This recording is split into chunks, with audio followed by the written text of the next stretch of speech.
Zdravím všechny legomaniaky u nového videa. Tentokrát to bude opět druhý díl Lego města. A jdu se na to vrhnout. Dneska si tady přidáme tento vlak. Plus ještě samozřejmě nějaké kole a takové věci.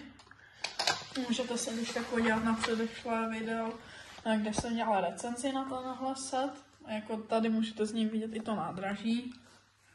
Pak se tady přidáme tohle starou míchačku, je někde z 80, bych tak typnul. Jo. Tak já se na to jdu nějak vrhnout.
No, teď jsem tady vytvořil takovou nějaký nárazníky, nebo jak to říct.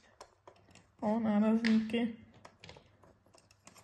které prostě tady takhle budou bránit nárazu. V podstatě jsem se trochu snažil napodobit tadyto. To je taky z jednoho setu. Jo.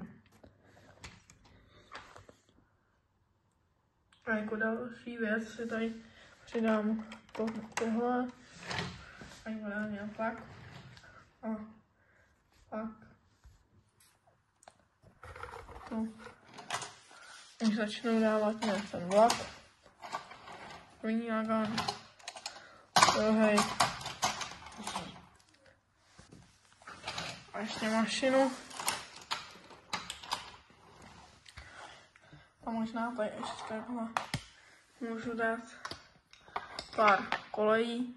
Tady dáme jako buldozer. A co to je? Míchačku. Tady nevím, jak takhle vezmu pár kolejí a přidáme takhle. Zatím, když tak to nějak přidám v příštím videu, anebo to udělám off screenu. A jako poslední věc, co se v tomhle díle Lego města přidáme, je tohle. Jak to říct, z takového setu takového červeného vlaku, tady to nějaký nakladní, nádraží, nebo jak to říct, zase ještě všemu, že mi chybí jedna věc.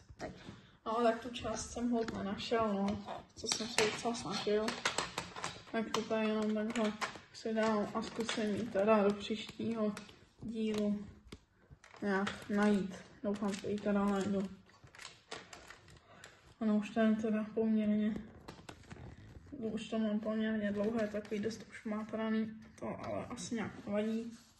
Jo, tady chybí jako taková zaklopka Mám k tomu tady ještě bagra a takový věci, ale to se když tak přidám příště. Jo, tady ještě si ukážu nějaké funkce, takhle se to může zvedat.